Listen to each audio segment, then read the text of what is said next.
Bonjour à tous, dans cette vidéo, on va découvrir quelques technologies qui permettent de transformer une forme d'énergie en une autre forme d'énergie.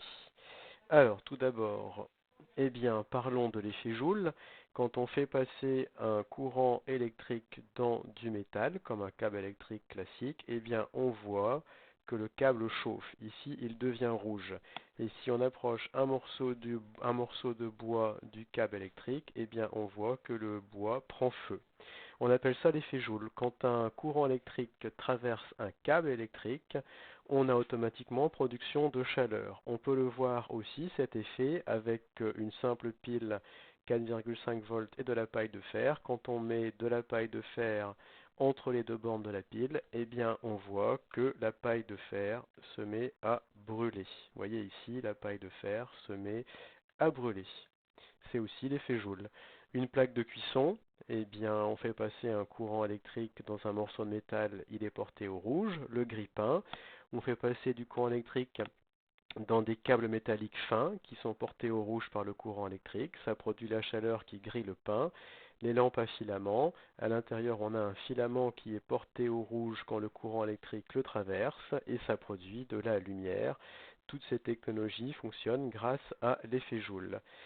Quand je fais fonctionner le désembuage de la vitre arrière, ce sont des fins fils de câbles métalliques qui sont pris dans la masse du verre et quand le courant électrique produit par la batterie de la voiture les traverse, ça produit de la chaleur et je vois ainsi la buée qui s'évapore ou le givre qui passe de l'état solide à l'état liquide. Ça aussi, c'est encore l'effet Joule. Alors, exemple de chaîne énergétique pour le grille-pain. Ici, vous avez le grille-pain qui reçoit de l'énergie électrique et ce grille-pain transforme l'énergie électrique, bien sûr, en chaleur et en lumière. Vous voyez que le fil est rouge, donc on a bien production de lumière dans le cadre de l'effet Joule, bien sûr. Ici, c'est un vieux vélo qui possède encore un alternateur. Si vous avez un vieux vélo qui traîne dans votre garage, vous allez peut-être observer cet objet. Cet objet, c'est un alternateur.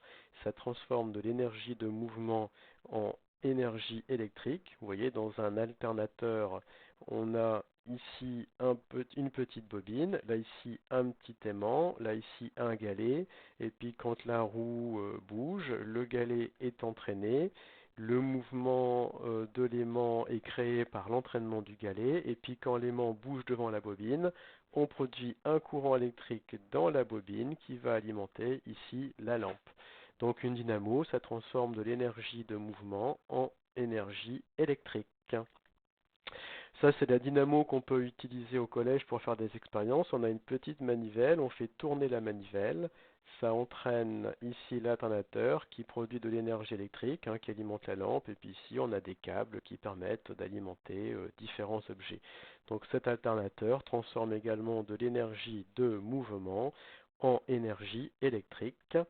On peut faire sa chaîne énergétique. Voilà, l'alternateur reçoit de l'énergie de mouvement qui transforme en énergie électrique et en chaleur. Alors ici, vous avez un moteur. En haut à gauche, vous avez un moteur. En bas à droite, vous avez une lampe. Ça aussi, ce sont des machines qui transforment de l'énergie. Alors par exemple, si on fait la chaîne énergétique du moteur, le moteur reçoit de l'énergie électrique qu'il transforme en énergie de mouvement et en chaleur. Et pour la lampe, pareil, vous avez la lampe qui reçoit de l'énergie électrique. Elle transforme cette énergie en lumière et en chaleur. Voilà quelques exemples de technologies qui transforment une forme d'énergie en une autre forme d'énergie. Il y a autour de vous il y a de multitudes de technologies qui transforment des formes d'énergie en une autre forme d'énergie. Un écran de téléphone, ça transforme l'énergie de la batterie en lumière. L'écran produit de la lumière en ondes radio pour recevoir et envoyer des informations, en calcul, en logique, puisque les processeurs font des calculs et font des opérations logiques. Donc votre smartphone est aussi une technologie qui transforme une forme d'énergie, l'énergie électrique, en de nombreuses autres formes d'énergie.